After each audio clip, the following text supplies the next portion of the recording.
ফজরের আলোতে শুরু হয় হাবিব চাচার আরেকটি ডিউটির দিন। নামাজ দিয়ে তিনি প্রতিটি দিনের শুরু করেন। ২০ বছর ধরে এই স্টেশনই তার জীবন। ভূতের গল্পে তিনি কখনো বিশ্বাস করতেন না।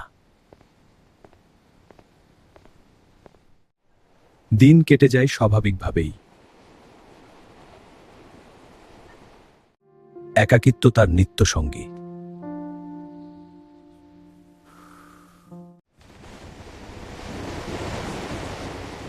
কিছুই অস্বাভাবিক ছিল না, কিন্তু রাত নামলেই বদলে যায় পরিবেশ।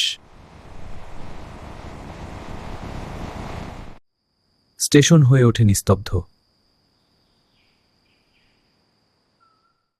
আল্লাহর নামেই তার ভরসা। রাত প্রায় 11টা। স্টেশনে তখন প্রায় কেউ নেই। ঠিক তখনই দেখা দিল এক অচেনা মেয়ে।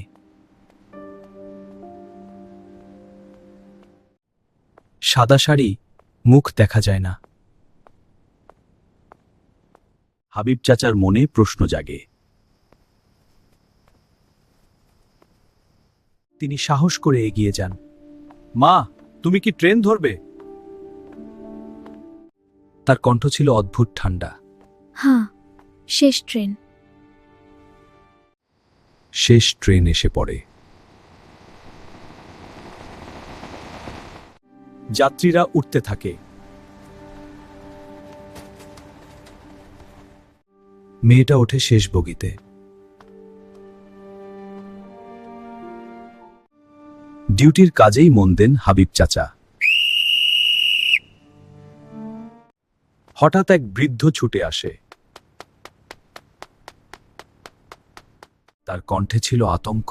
ওই মেয়েটা 3 বছর আগে মারা গেছে। হাবিব চাচার বুক কেঁপে ওঠে। তিনি ছুটে যান শেষ বগিতে। শেষ বগিতে কেউ নেই, শুধু আছে কিছু পায়ের ছাপ। ভয় আর বাস্তব মিলেমিশে যায়।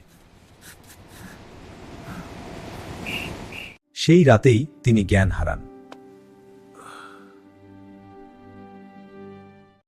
পরের দিন থেকে সবাই জানে এই স্টেশনের কথা। অদৃশ্য জগৎ সত্য, কিন্তু তার মালিক আল্লাহ।